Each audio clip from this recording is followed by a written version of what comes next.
Welcome to the VO2 Lounge, the podcast dedicated to making you a faster, stronger, and healthier athlete by using available online scientific literature. In this episode, we'll be discussing whether or not technique matters when it comes to building muscle. Well, of course it matters, but how much does it matter is the real question. We'll discuss rep tempo, range of motion considerations, and exercise-specific kinematics. Now, as a quick note, for those who don't already know, muscle hypertrophy is an increase in muscle mass. It usually manifests as an increase in muscle size and strength.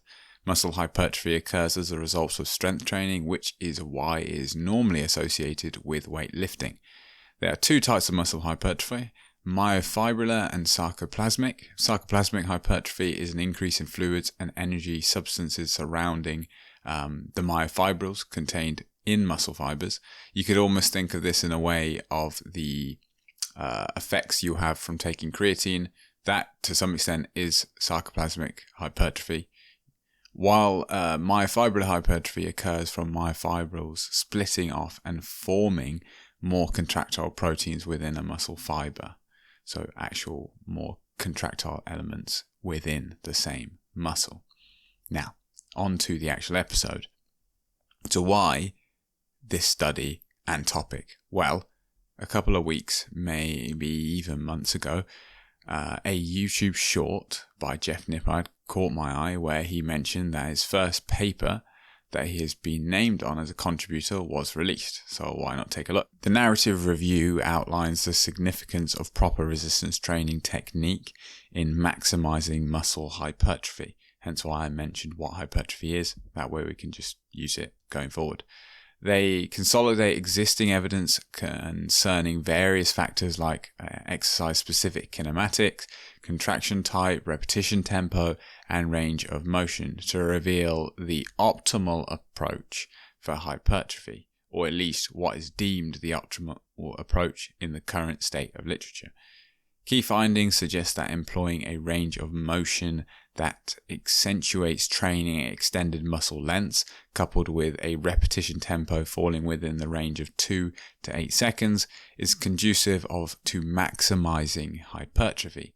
However, further research is warranted to ascertain whether manipulating the duration of either the eccentric or concentric phase could yield additional benefits. Something that you will have heard many people saying before, that prioritize one of these, for example, the eccentric part of the movement to increase hypertrophy, but it looks like that more research is needed. While guidelines for body positioning and movement patterns are typically informed by applied anatomy and biomechanics, empirical evidence on their impact on hypertrophy remains somewhat unavailable, / a bit scarce, / not conclusive. Now, consequently, it's advisable to adhere to universal exercise-specific kinematic guidelines while integrating the aforementioned recommendations. The review advocates for future research to explore the effects of varying degrees of strictness in exercise technique on hypertrophy outcomes. This would provide valuable insights into the potential benefits of stricter versus more lenient technique variations. But in summary, emphasizing appropriate exercise technique, particularly with regard to range of motion and repetition tempo, is crucial for optimizing muscle hypertrophy during resistance training. Now, further investigation into these aspects, along with exploration of stricter versus more lenient technique variations, holds promise for advancing the understanding of hypertrophy promoting strategies when it comes to resistance training. Now, that is the high-level review of the paper. Now, if you're wondering what the paper actually is, it's titled Optimizing Resistance Training Techniques to Maximize Muscle Hypertrophy, a narrative review. And that is what it is. It is a narrative review. This is not a trial of any description. It is a narrative review that Jeff Nippard, for example, is a part of this review process. It was officially released early 2024. It looks like it was going through the kind of review process late December funnily enough, accepted 25th of December 2023, published 29th of December 2023. But for all intents and purposes, we're going to go over a review of what this paper found. His YouTube content is incredibly valuable, I would say, and so why not have a review of what a paper he is partaken in has to say, really. So let's start with repetition tempo, so how fast you're doing the reps. Now, repetition tempo plays a crucial role in the discussion surrounding exercise technique aimed at maximizing muscle hypertrophy during resistance training. Typically, conventional resistance training involves integrating both eccentric, so the lengthening of the muscle, and the concentric, which is the shortening of the muscle, actions with each repetition, as it's suggested that employing both types of actions optimizes muscle hypertrophy. So, for example, rather than a deadlift where you would simply do the pull effectively and then drop during the lowering of the weight, that wouldn't be necessarily typically viewed as an optimal technique for building muscle, because you're only doing half of the muscle movement effectively. Unlike a bench press where you can do the eccentric and the concentric, you're not exactly going to drop the bar, unless maybe you got some safety pins, for example. But anyway, exercise professionals often stress the importance of specific durations for either the concentric or eccentric phase, with some even advocating for a super slow tempo, although evidence supporting this benefit remains inconclusive, and there are indications of potential drawbacks. Almost everyone has heard someone say go slow on the way down and explode on the way up, but from their review, it's going to suggest that there are some potential drawbacks to a incredibly slow version of this movement. So, a systematic review and a meta-analysis conducted by Schofield et al. Found that a broad range of repetition durations, anywhere between half a second to 8 seconds, resulted in a similar hypertrophy outcomes, so similar muscle building effects. However, their analysis did not specifically explore whether different combinations of eccentric and concentric tempo durations could lead to varying hypertrophic outcomes. Despite this, their findings underline the fact that repetition tempo might not be as critical for hypertrophy adaptations as previously thought.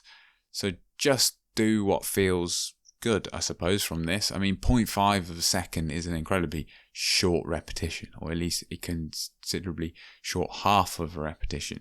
And then 8 seconds, I'd challenge anyone to go out and do an 8-second eccentric on the bench. Like, I'd be very impressed. And more recently, Wilk et al. Conducted a review on the influence of tempo on hypertrophy and strength adaptation, suggesting that the combination of slower eccentric and faster concentric repetitions may be optimal for maximizing muscular development. However, due to the limited literature available on the topic and the heterogeneity among study protocols, specific tempo recommendations were not provided, with only a broad suggestion of durations ranging from approximately 3 to 8 seconds per repetition. So in line with what I mentioned earlier, essentially, that the range is so large. I think 0.5 was pretty ambitious, but 3 seconds to 8 seconds, most people are going to fall somewhere within this, probably closer to really the 3 seconds. So far it looks like you don't really have to worry. You just, do your repetitions. Now, the recommendation by Wilk et al. For using a slower eccentric and faster concentric tempo to maximize hypertrophy draws primarily from studies by Keeler et al. And Nogura et al. Now, Keeler et al. Found no significant differences in lean body mass changes between slower and faster concentric phases. However, it's important to note that Keeler et al. Did not directly measure hypertrophy changes, but rather assessed body composition changes through air displacement I'm going to get this word wrong, but plethysmography, BOD essentially, which warranting cautions interpretations of their findings. Now, BOD is an egg-shaped chamber, effectively, that measures body volume and then body composition. There's actually one at Coventry University Hospital. If you are from the UK, you can look it up. But you can type in BOD or you can type in, to see what these things look like. But essentially, a way of measuring body composition. Now, various studies have explored the impact of extending the eccentric phase on resistance training induced hypertrophy.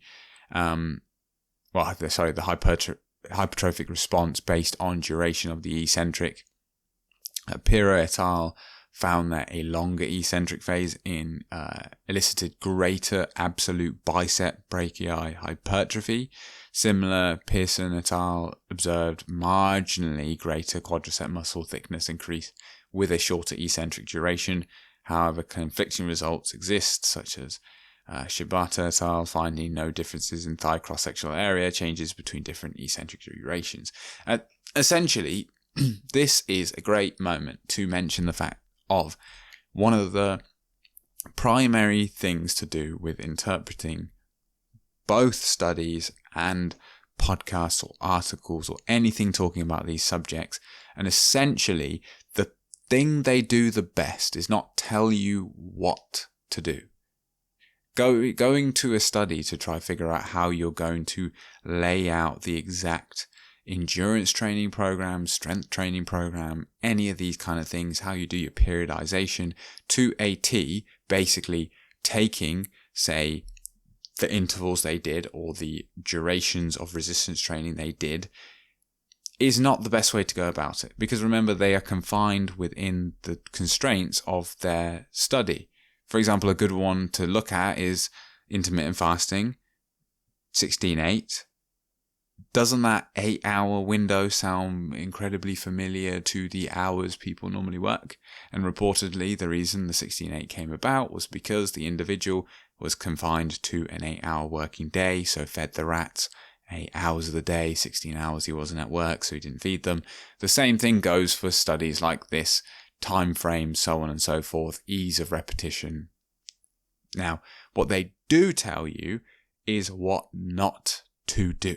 And essentially, in this paper, it is saying that as long as you, all of these are kind of in line with saying there may be some improved gains to come from shorter, slower eccentrics.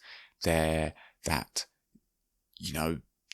3 to 8 seconds is that window. But that's the key bit, really, is the fact that as long as you're in this kind of 3 to 8 second window, you may be leaving some gains on the table, but probably just overall volume is going to have a bigger impact. So focus on that.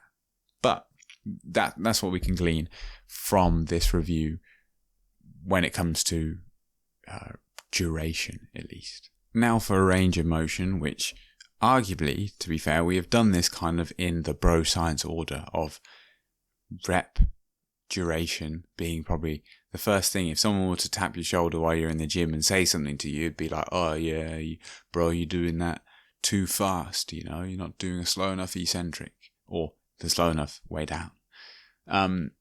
So range of motion is probably the next one, although I think if you go to any gym, based on what's about to come up in this bit of the review, there are a lot of sinners out there doing way too heavier a weight and doing way too small a range of motion. So, what does the paper say? Now, the discussion on range of motion is optimizing muscle hypertrophy, sheds light on recent findings and recommendations in resistance training techniques. Traditionally, a full range of motion has been advocated for maximizing hypertrophy, with systematic reviews and meta-analyses supporting its benefits over partial range of motion. However, recent literature suggests that range of motion used and muscle length may influence regional hypertrophy differently, right? Now, Again, I'm going to talk about range of motion very quickly in relation to people I see in the gym. When you hear this, people aren't even most of the time doing full range of motion, let alone what's about to come up. So just bear this in mind. A meta-analysis by Wolf et al. And a systematic review by Cassiano et al. Found that a partial range of motion performed at longer muscle lengths may be superior to full range of motion for hypertrophy. You hear that? So let's take examples of this being leg press. This is when the weight is closest to you. Again, bench press. This is when the weight is closest to you. So that closest bit of the lift. And essentially that's the best way to do it. When the weight is closest to you, you are likely in the greatest point of stretch from a leg and chest upwards point of view. And then when you start coming to movements such as pull activities like lat pull downs and cable rows, for example, then it's the other way around. When the weight's further away from you, that is the most compromised bit of the lift. But that's an even better way of looking at it, is where are you most compromised? If you think a bench press, imagine trying to hold the weight like 10 centimeters, less than that, 10 mil off your chest, 20 mil off your chest. Be bloody hard. Holding it at full extension, pretty easy. Same for a squat, locked out or just a little bit of a dip. Easier than trying to hold it just a little bit above full range of motion. Now, an unpublished study presented at a conference as a conference abstract also compared full range of motion to longer muscle lengths, partial range of motion, showing superior hypertrophy in the latter group, partially in the hip extensors and specific muscles like the glutes and the long head of the biceps. Now, these findings suggest that utilizing range of motions that are biased towards longer muscle lengths may be beneficial for maximizing hypertrophy. However, more research is needed to understand the effects of different range of motion configurations comprehensively. Additionally, the current literature is limited to specific muscles, warranting further investigation into whether certain muscles may be more responsive to longer length training than others. But in summary, while a full range of motion traditionally being recommended for hypertrophy, recent evidence suggests that focusing on longer muscle lengths longer muscle length partial range of motion may be more effective. Nonetheless, more research is required to elucidate the optimal range of motion configurations for maximizing muscle hypertrophy across various muscle groups. Essentially, I think one thing it highlights is the fact that, look, if you're lifting a weight that means you can't stretch the pec, stretch the shoulder, stretch the quads, for example, then you need to go lighter because you're leaving stuff on the table. And then as for the long range partial, effectively, this could be also used as a more advanced lifting technique, like rather than a superset where you drop the weight, or should I say a drop set where you drop the weight, go lighter, or a superset where you move on to another exercise. You could actually be using these long length partials at the end of maybe your final set or the end of your final 2 sets to add like an additional 4 contractions in, effectively. Like if you're doing it especially with like dumbbell bench or incline dumbbell bench, you get to the bottom, maybe you can get another 20% of the range of motion out, but then you fail as you get out of that hole. You could just pump that hole, or for example, you could in a lat pull down where you can no longer pull it to your chest, you start doing a half range of motion in the most stretched part of the muscle to effectively gain additional hypertrophy at arguably the same rate as you would have been getting it from full range of motion. Now, there are probably, as they suggest, other benefits to full range of motion, and it's not to say cut that from your training completely and just go long length partials. It's just suggesting that these could be equally or more hypertrophic than their full range counterparts. So one, if you're not already going to full range of motion, you need to start doing it.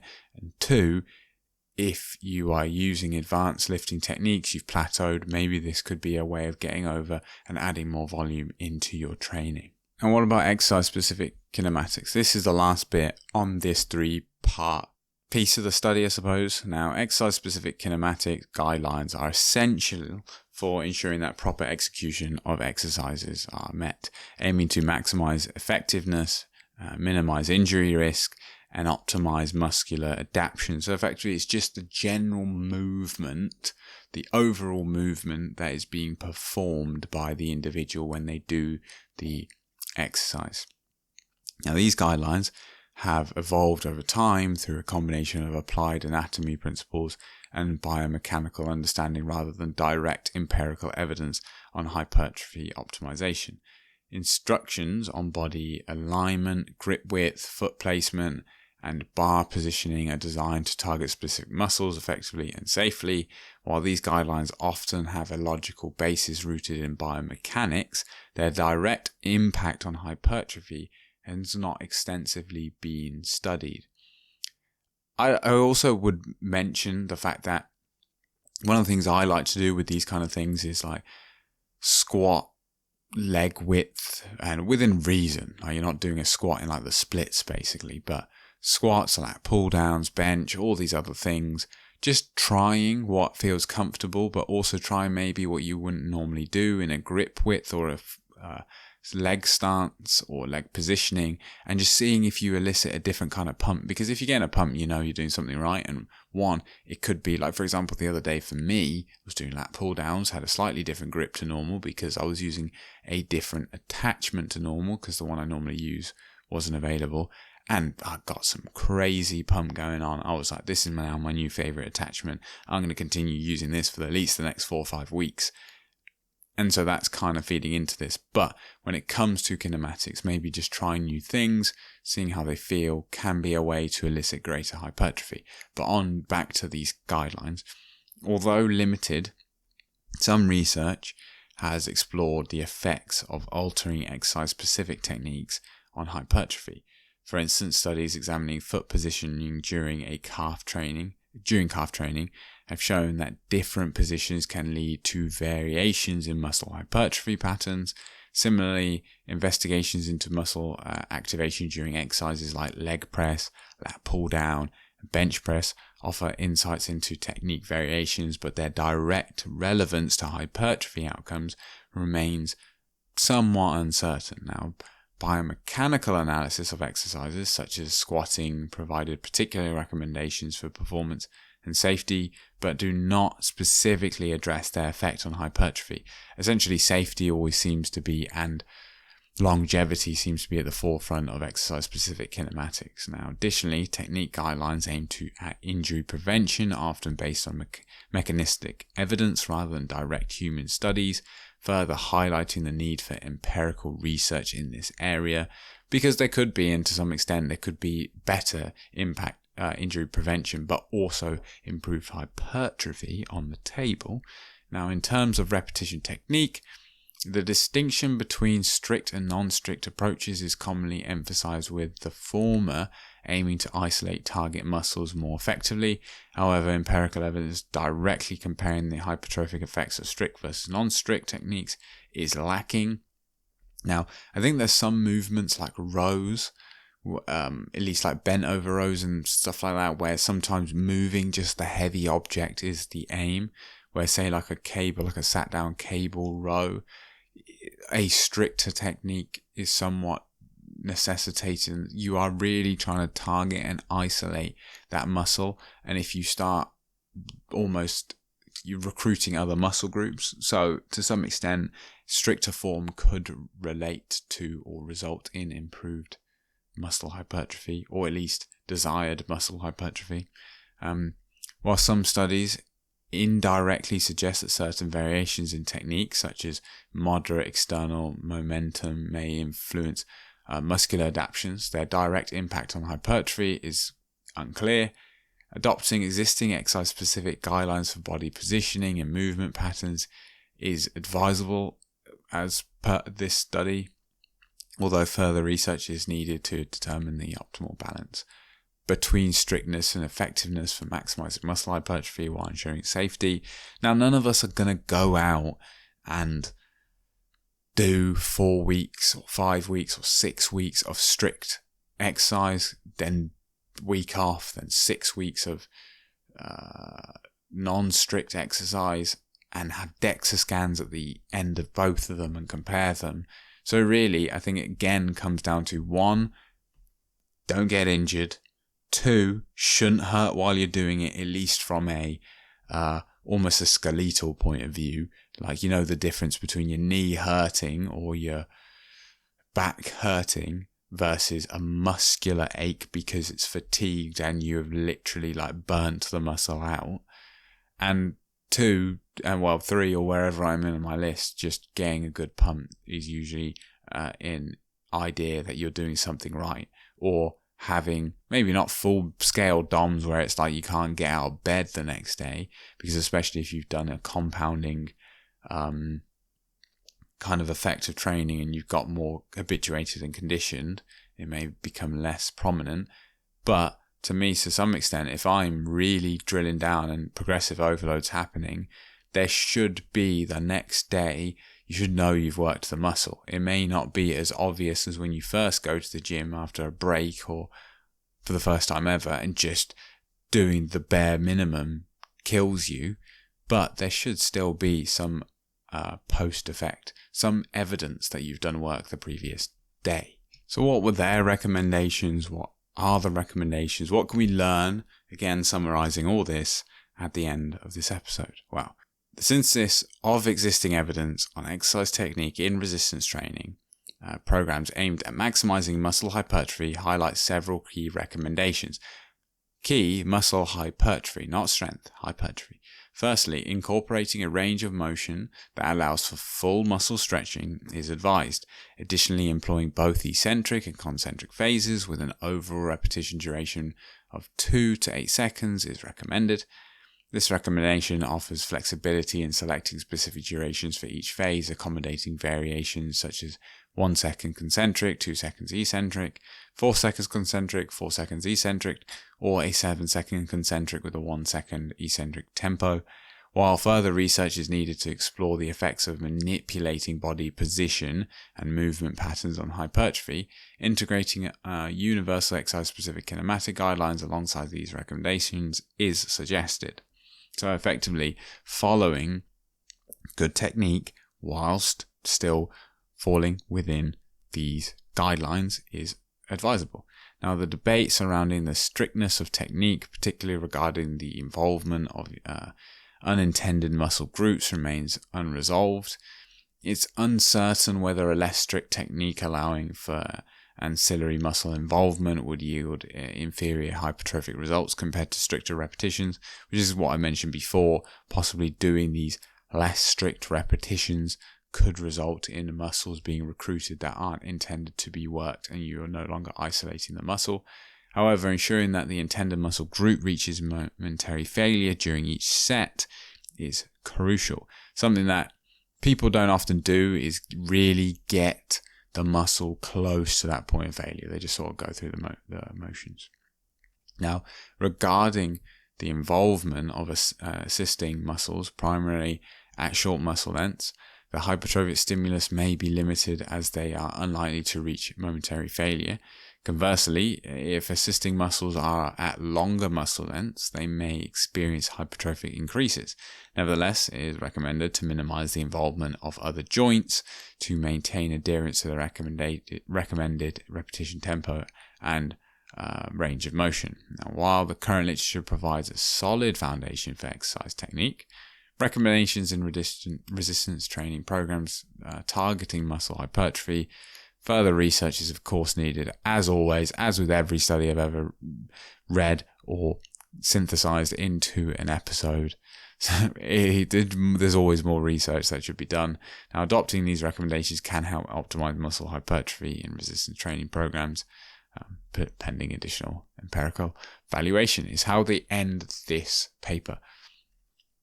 So what is your takeaway from this then? Does it mean you don't need to change anything in your training? Or has it given you insight in parts of your training that could spend more time improving on? I think a lot of people could probably do a improved depth or stretch to their movements. I think that's almost a given. Before I do the outro, I think I've actually got quite a few hypertrophy related episodes. I've got ones on body recomposition, so losing fat mass, possibly losing weight while also gaining muscle. We've got optimal training programs. We've got this lifting technique. There are various episodes to explore if you are interested in changing, improving, manipulating your strength training program, whether that's for hypertrophy or for pure strength. So feel free to check out some of my previous episodes on that. For more content like this, explore my previous episodes, as I've just said, and consider following, rating, and sharing the podcast wherever you get your podcasts from. Share your thoughts or suggest future topics at the vo2lounge@gmail.com or on the VO2 Lounge Discord server. Links all down below. Thank you for tuning in. Until next time, it's goodbye.